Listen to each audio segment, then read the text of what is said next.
G'day YouTube, Warbles on a lot here.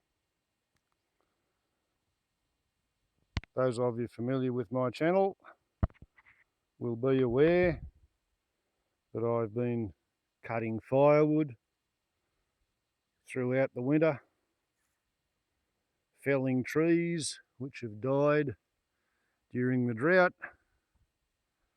chopping them up into short lengths and either wheelbarrowing them down to the hut so I can use them in my little potbelly stove, or loading them into the back of the car and taking it to town for my daughter to use, or sometimes for my mother to use. So I've got a little story, a story that involves a lot of coincidence and a lot of synchronicity and a hell of a lot of serendipity, and those three factors, benevolent, coincidence, synchronicity and serendipity, they are three of what I like to think of as the strongest pieces of evidence in favour of the assertion that not all God theory is bullshit. Now, story kind of sort of commences in one of its starting places with the tree that I cut up there, and I loaded it into the back of the car 3.5 weeks ago. It was after we'd had a couple of days of rain. I wanted to make sure I got some wood to my daughter in the window of dry weather. Okay, so imagine an old man with a bit of a bad back and a crook foot, having done some physical exercise, keen to go and sit down and have a cup of coffee and eat half a punnet of strawberries. That's where I was at 3.5 weeks ago. Car loaded up, looking forward to the strawberries. Now, I'm 60. I've been driving for 42 years. At the moment, in an ideal average week, I go to town 3 times. Usually, average engine run time is about 6.5 minutes, and I might stop the engine at least 6 times in a trip to town. So I'm going to be getting out of the car at least 10 times because I've got to open and close a gate to get out, open and close a gate to get back in. But let's just say an average of 10 times on a trip to town, I stop the car and get out of it. And I'm partial to manual gearboxes, so I've got this habit of stopping the engine with the gear stick in neutral and then placing the car in gear when the engine has stopped, and the handbrake is always put on, and then I undo the seatbelt, and then I get out and I wander away. And that's kind of like a cockpit drill for a motorcar driver. When shutting down the engine, gear stick in neutral, shut down the engine, then make the car safe to get out of it by putting the car in gear with the handbrake on. Then unstrap the harness and disembark from the vehicle. Now, that's great, and it's worked for 42 years. It might have worked 120, 150,000 times. You know, like if I get out of the car 10 times a week, 10 times per trip, and I do 3 trips a week, let's say that sometimes I do more than 3 trips to town. Let's call it 50 times a week I get out of the car. 2,600 exits per year. 42 years is 109,000 times, and that's an absolute low ball bottom estimate. 120,000, 150,000 times I've got out of the car, and this ritual has worked. However, when I'm driving on internal roads, do I put the seatbelt on? No, I don't, do I? Because there's nothing to run into. The car's not going to suddenly spontaneously throw itself into the sky and land on its roof. I'm not going to roll over. I'm not going to be impacted by some other vehicle. So no, I don't put the seatbelt on when I'm driving on the internal roads. So 3.5 weeks ago, I arrived in front of the hut with a load of firewood in the back of the car, and the plan was have a cup of coffee, eat some strawberries, change me clothes into me going to town clothes, and then get on with me day involving delivering the firewood. Right, now as I said, we'd had some rain. That means that the ground was pretty soggy. Not quite so soggy as to make the trees fall over. That was a different lot of rain. However, the ground was sufficiently saturated that this little bit of bare dirt here, which results from the shade of my generally parking on top of that patch of bare dirt, because it's the flattest, levelest piece of ground up here where it's convenient to park the car. Sometimes I used to park it over here, and to allow the grass to grow on the bare patch, I started parking it over here. So this patch of bare dirt, it was wet. I mean, you can still see the shade of moisture on it. So, with the back of the car loaded up with firewood, maybe an extra 200, 250 kilos over the top of the back axles, I did not park on the wet, bare dirt. Instead, I parked over on this side. And, as is kind of my habit, I put one of the front wheels on what I think of as a rock chock. And I think this vehicle has actually slightly crept forward since yesterday when I parked it, because I reckon when I take the handbrake off and take it out of gear, it will roll forward. However, just there on the point of my toe is another rock chock. And here there's another one for the left-hand front wheel. So on the occasions when I park the car facing downhill rather than on the flat level, I have got this sort of belt and braces backup plan. Should the handbrake fail, should the clutch let go while the car's in gear. So I feel like I've got three methods: handbrake, gearbox, and the rock chock.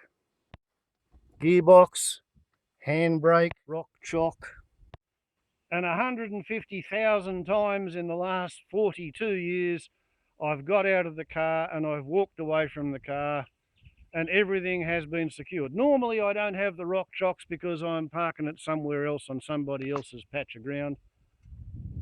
But here on my place, when I park it in a slightly risky situation, facing downhill, that's how it's done. Well, 3.5 weeks ago, I got out of the car, it was parked on the rock chock, and I went inside. I sat myself down in my little chair, I rested my back, I ate my strawberries, I drank my cup of coffee. I enjoyed it so much, and the sky didn't look like it was about to imminently rain, I decided I'll treat myself to another cup of coffee. By the way, the light green, that's the area that I've whippersnipped. 4 acres. The cross-hatched area, that's 9 hazard reduction burns this year. The area in red, 7 years ago, 8.5 acres of burns. And the blue circles are the areas covered by the sprinklers. The one on the tower in the centre and the mobile outlying sprinklers surrounding it. So goes the fire plan. So, back to the story. I approached the stove, and as I reached more or less this part of my little hut, I sensed a rush of movement past the door. I heard a sheet metal noise. Then I heard a thud, and when I looked out here, there was no car to be seen. Shit, oh dear, I thought. And I come out here looking for the car, and no car to the right, of course. And to the left, well, the car was over there. the car had its bull bar flush up against that wattle tree. The bifurcated branch of the wattle tree, which had never quite finished being separated from the tree when I felled the branch, because I had been worried that the branch might perhaps fall, left to its own devices, onto either the weather station or the swimming pools, buoy wall tanks. That bifurcated branch had been knocked entirely down and out of the way. This has clearly come off from here. So this whole thing has been rotated 180 degrees as well as dropped 90 degrees down onto the ground. We've had rocks dug out of the ground because that's where the end points of the bifurcation used to rest. I got a pretty fair idea of the angle of the dangle of the track that the car took as it approached the tree immediately before impact, because somehow, I don't know whether this first water dish was driven over or whether it was knocked out of the way.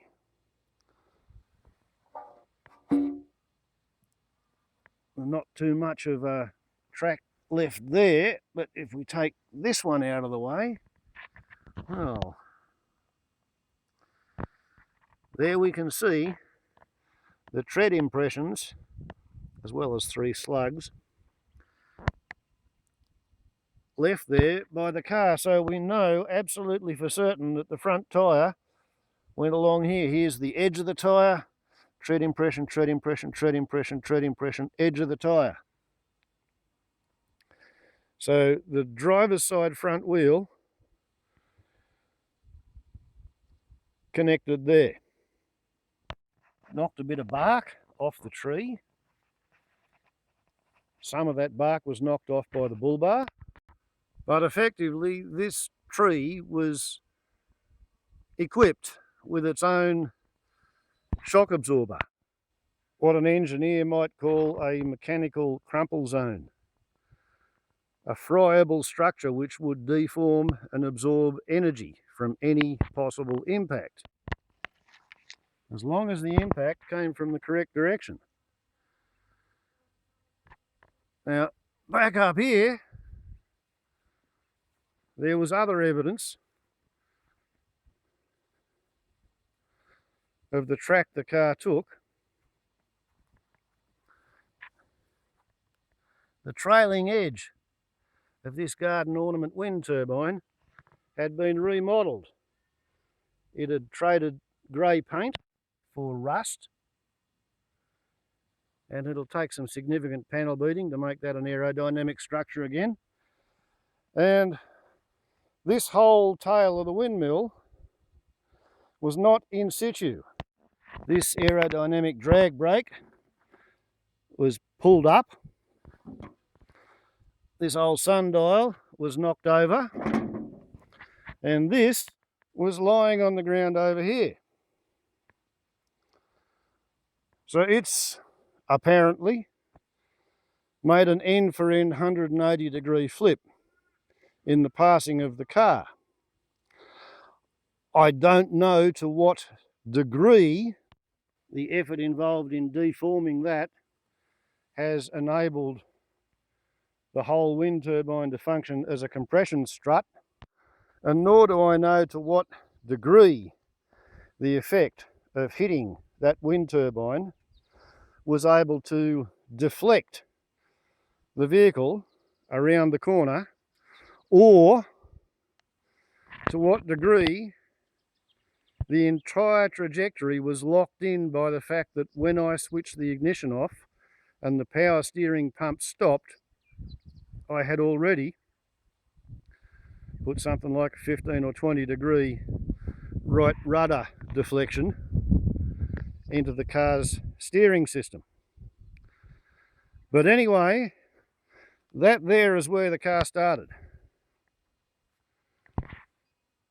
On its journey, it contrived to miss the 170 watt brand new solar panel and the two 225 amp hour batteries. It didn't quite miss the garden ornamental windmills. It ran into one and perhaps had its trajectory changed. Some part of the car actually connected with the small solar lantern,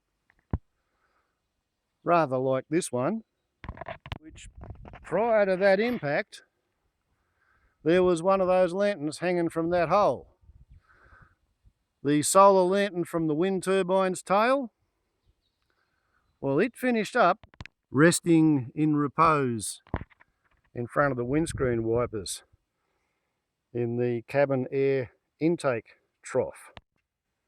Now, of course, the very first thing I did was wonder to myself, how could the clutch and the gearbox and the handbrake have all failed simultaneously? Because in 150,000 times of me getting out of my car, I've never failed to secure the vehicle against gravity, because I've never had such a thing happen to me before. However, whereas at the moment, that's in first gear, when I undid the door and looked in the car, it was in neutral. And the handbrake, which at the moment is restraining the vehicle, it was down. In neutral, handbrake down. What's holding us here at the moment is that rock chalk, which doesn't look like it's holding us, but in fact it is. Looking back on it, racking my brains for 3.5 weeks, I've come up with the mechanism for how this came to occur, I think.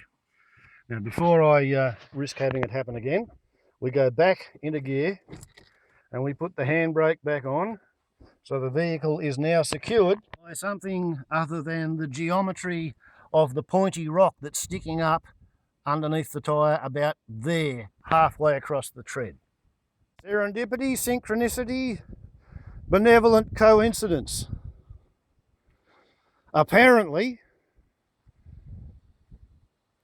by all impressions, on the 150,001st time that I got out of the car, I failed 2 ways out of 3 to secure it against gravity, and the third method of securing it against gravity, the absolute backup of feeling for the rock shock as I stopped the engine, that had in fact functioned. And I went inside and I made me coffee and I got me punnet of strawberries and I ate half the strawberries and I drank the coffee, and while that was going on, it had been previously a threatening to rain, completely overcast day, but while I was inside with me coffee, we had a bit of a sunny moment, something like this one.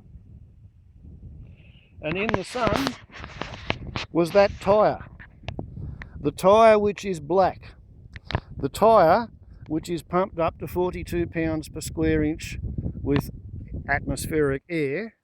And air is a gas, and when you heat a gas, its pressure increases. Now, the rock chock, the geometric lock which stopped the car from moving forward, had functioned when I was walking in front of the bull bar to go in and have my cup of coffee. And for 20 odd minutes it functioned. But after 20 odd minutes of sitting in the sun, apparently the air in the tyre warmed up sufficiently to raise its pressure sufficiently to pump the tyre into a more perfect rotundity, so that instead of deforming around the chock and being held there, instead of that, the tyre pumped itself up in the sun, became more rotund, more perfectly round at the circumference, and it set off on its own little journey downhill. So what are the odds? 150,000 to 1 that I forgot the handbrake and I forgot the gear stick. But that's obviously what I did, because when the car was up against the tree, the handbrake was not applied. The gear stick was in neutral. The only thing that had held it there and prevented it from running over me as I walked in front of it was the rock chock. So, yahoo! What are the chances of that, eh? Now, no particular mystery that the front wheels were deflected enough to go around the corner, because you can see by the wheel tracks that is where I normally drive, going down the driveway. See the wheel tracks there? Okay. However, there was not, to my way of thinking, a correct amount of deflection to get the vehicle past the solar panel, past the wind turbines, thread the eye of the needle between the wind turbines and the buoy wall tank with its weather station, vital the weather station, with my fire hose, 36 metres, 25 mils connected up to the pump ready to go, and a couple of crimson rosellas sitting on top of the fire hose, listening to the story, you know, because even the wildlife thinks that some of my stuff is interesting.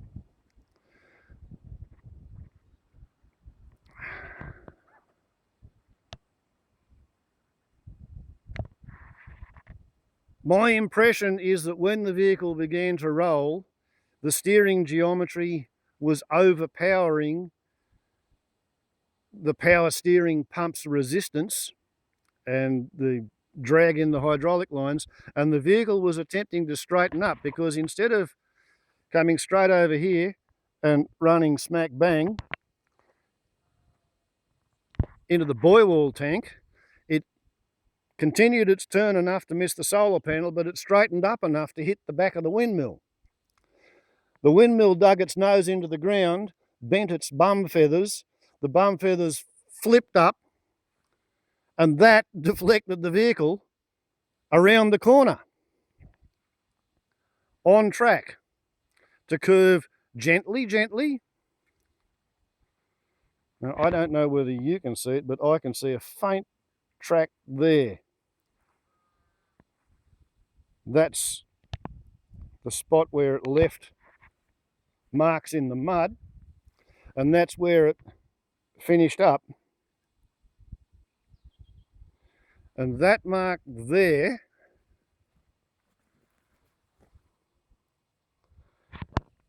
we can go back to see the witness mark there. Okay, so the tyre must have been pointing near as damn it is to swearing to straight ahead for that mark there on the car to match up with the witness marks that the tyre left in the mud and the witness mark that the bull bar left on the tree after knocking the shock absorbing structure out of the way.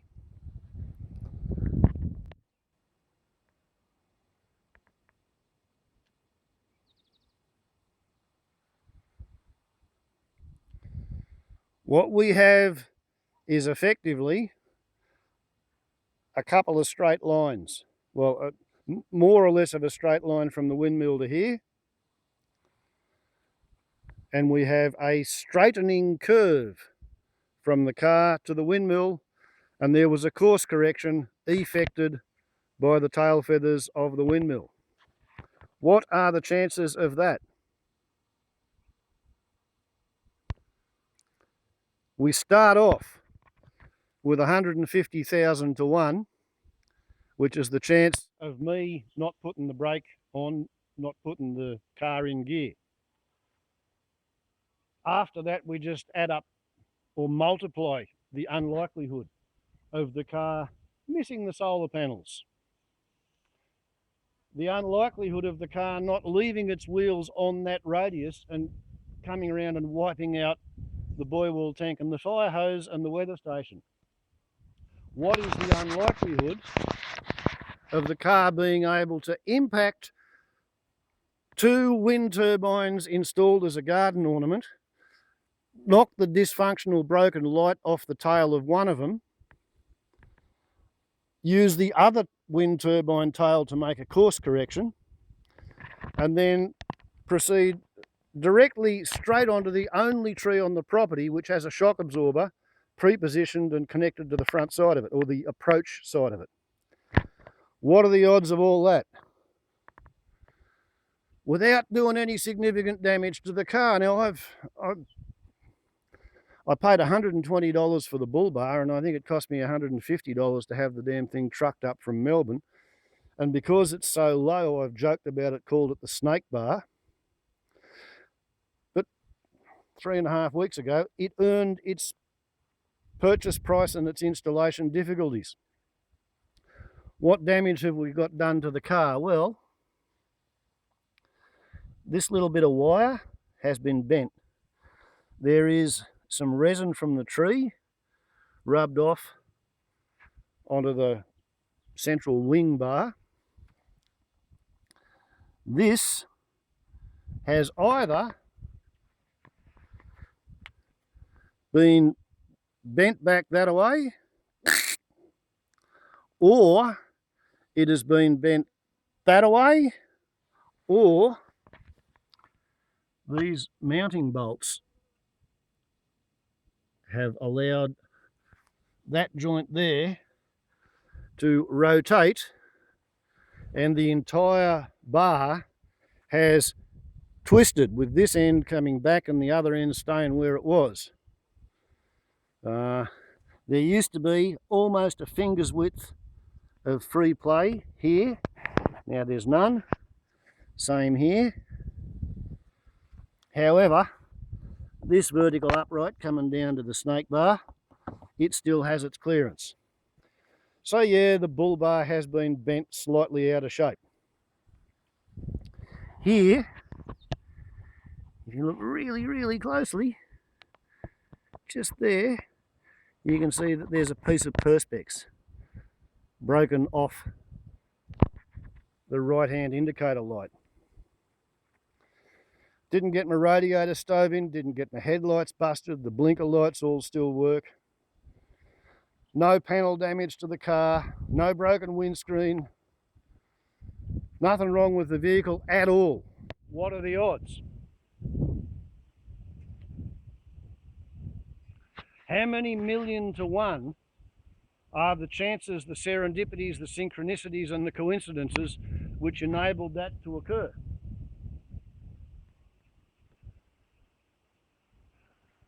It's stuff like that that makes some people conclude that not all God theory is bullshit. Obviously, Muggins here needed to be taught a lesson, given a fright, taught to pay more attention to securing the vehicle than to eagerly anticipating the coffee and the strawberries. But did Muggins here really need to wreck the car? Did I really need to lose, was it $500 worth of batteries and probably $200, $250 worth of solar panel? Well, apparently I didn't. Apparently I didn't deserve to have the car wrecked. Did I deserve to lose the garden ornament? Not as such, no. Apparently not. Did I deserve to have me boy wall tanks wrecked by having the fence and the fire hose and the weather station pushed onto it by the car? No, didn't deserve that either.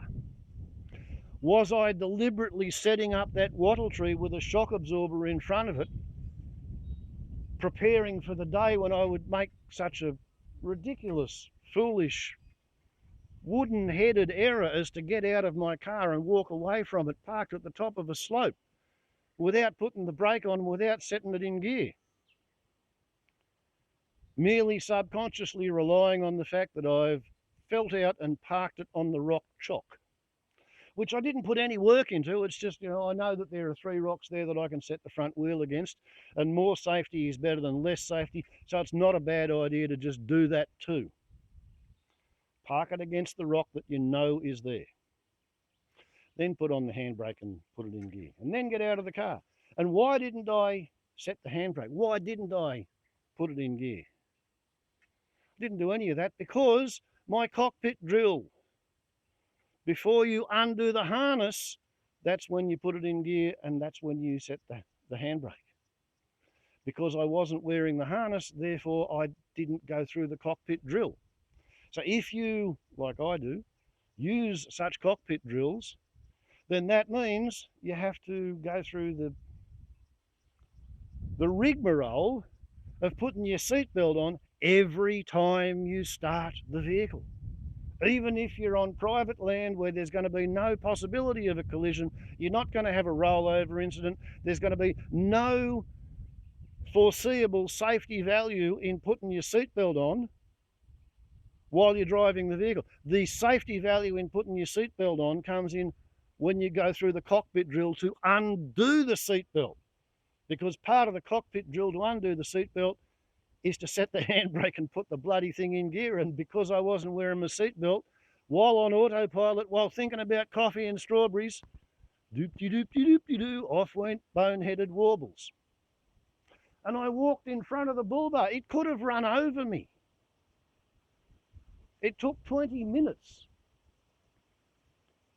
for the heat of the sun to warm up the tyre sufficiently to pump it up into a round enough condition to roll over the top of the rock chalk. What are the odds? Hey? I mean, the car didn't make any messes of that water dish, didn't do any real damage to the ornamental windmills. The solar light that got knocked off the tail was one that was non-operational, that had ceased to work probably a year ago. Somehow, the car either drove straight over this old thing, which still holds water, it's still functional, left witness marks there after the snake bar that I laugh about so much worked well enough to knock that bloody water dish out of the way. And then we get the shock absorber effect, so that the tree did no damage to the car. While incidentally solving a problem, because I've wondered for quite a while, what am I going to do to get that thing down without jamming the saw or hurting myself or, causing a problem somehow. It can now be used for firewood. So, what does it all mean? Well, you may recall I started this video warbling about synchronicity, serendipity, benevolent, coincidence, those three factors. They're observed incidents in life. How often you run into examples of extremely unlikely events making possible another extremely unlikely event in a chain of extremely unlikely events, which together lead to a happy circumstance at the end of these unlikely chains of coincidence. All that is taken by some as being evidence that not all God theory is bullshit. There are people who choose to believe that they live in a world of endless, cascading, randomly chaotic chance. And those people live in a world where all that shit that I just explained couldn't happen. Oh, one more thing.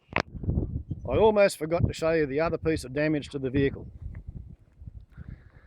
Over here, on the snake bar, just there, we have a cut in the paint. And we have a little bit of rust.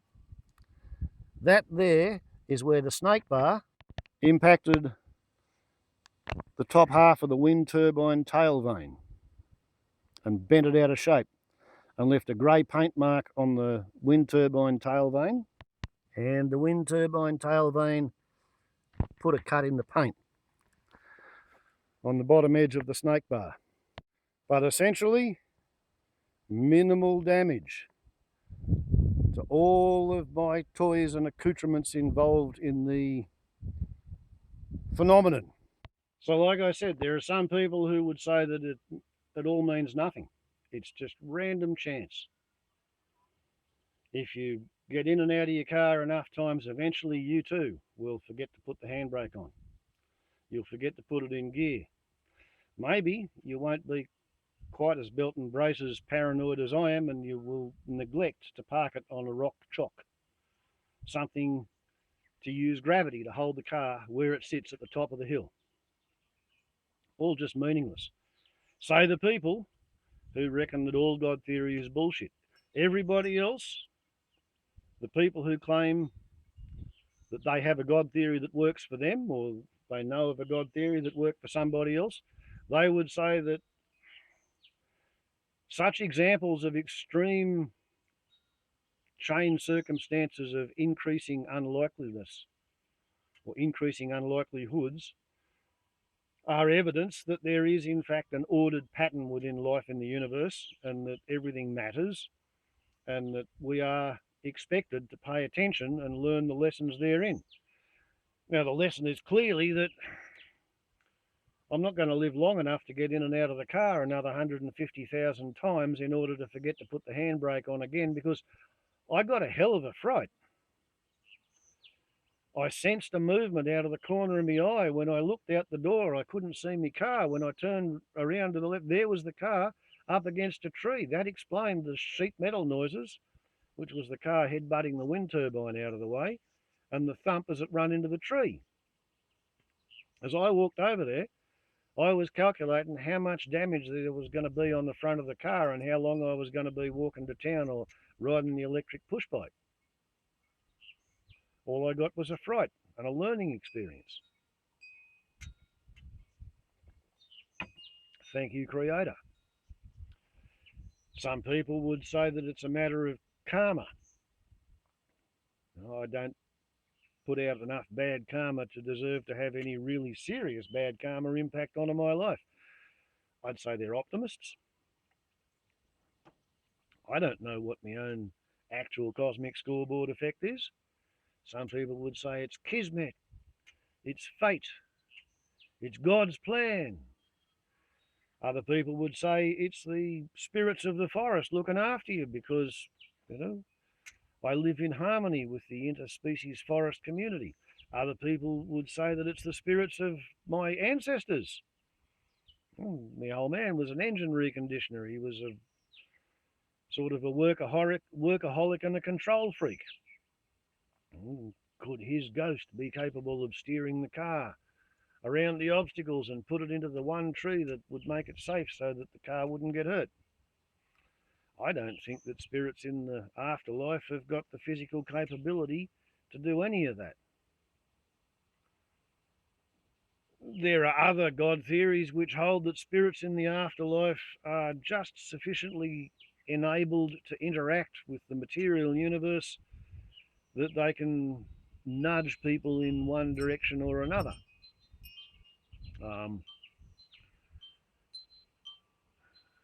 The day that this happened was 19 years before my eldest stepson died.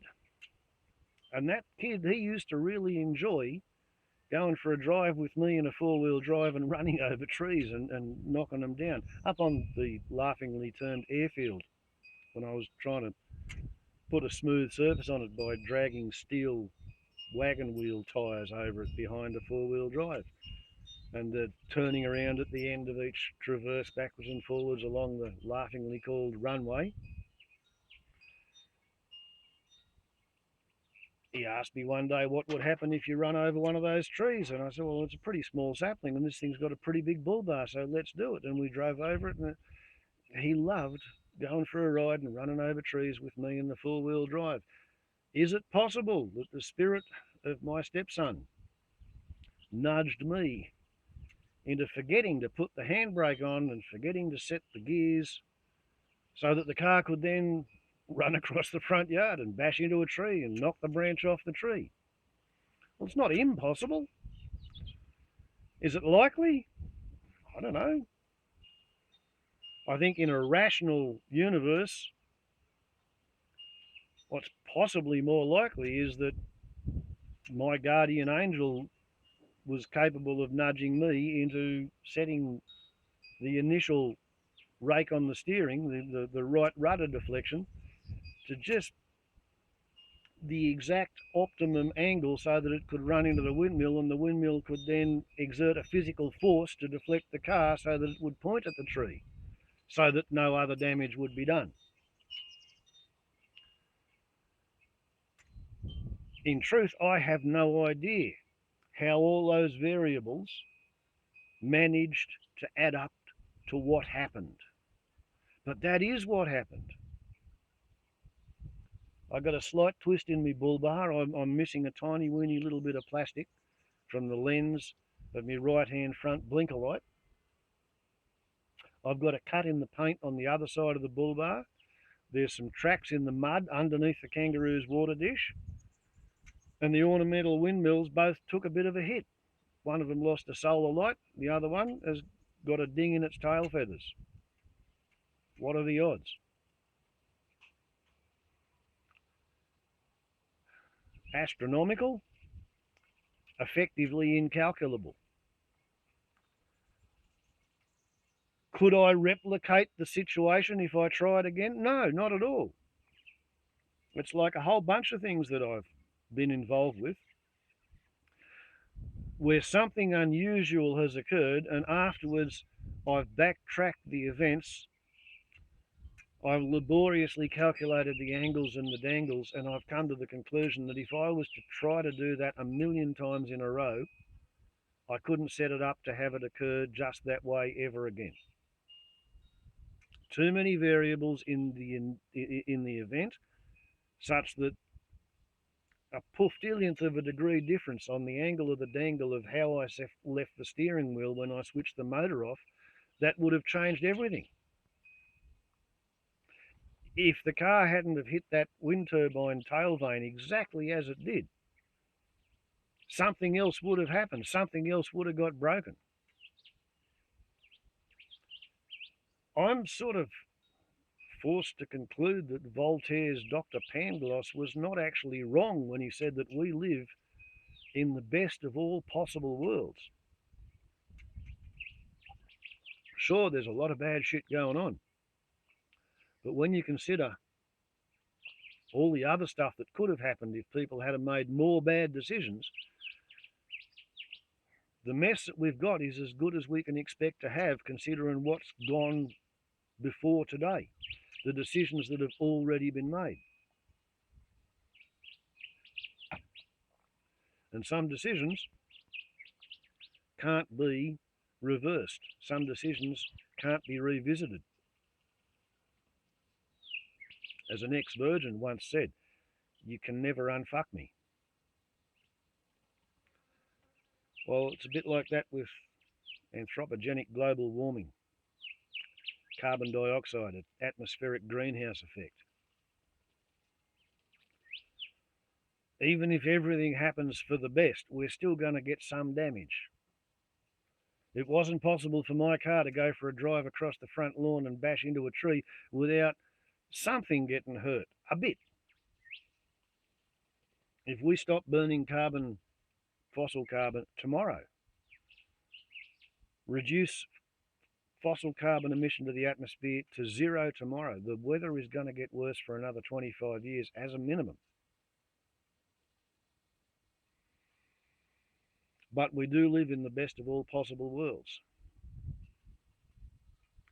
The observed incidents of serendipity, benevolent coincidence, and synchronicity is very strong evidence for the fact that God theory is not bullshit.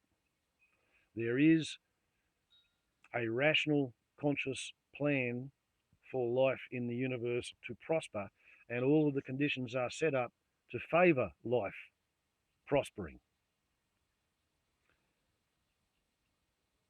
But it's an interdependent thing. The Gaia hypothesis consists of the collective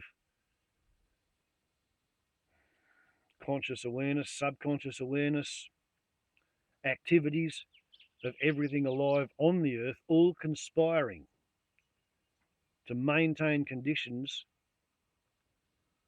such that they are optimized for life to continue to exist, for maximizing the biodiversity, for maximizing the biomass, for enabling the topsoil with all of its organic material to grow up and cover over the rocks. I feel sorry for the people who live in a world of random, chaotic, mindless, uncontrolled chance. Because when they leave their handbrake off, their car rolls across the road and smashes into a bloody shop or something. They don't get the luxury of learning their lessons on their front lawn and having no damage done. But then again, they have insurance policies to pay the damages. I don't have one of them either. I just try to live in the real world. And the real world, 3.5 weeks ago, it fed me a really interesting lesson. So it did.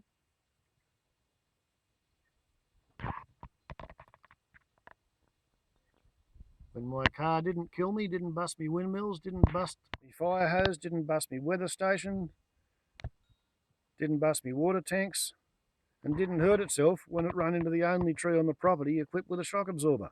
Whoever would have thunk it? Warbles on a lot to YouTube. Ciao.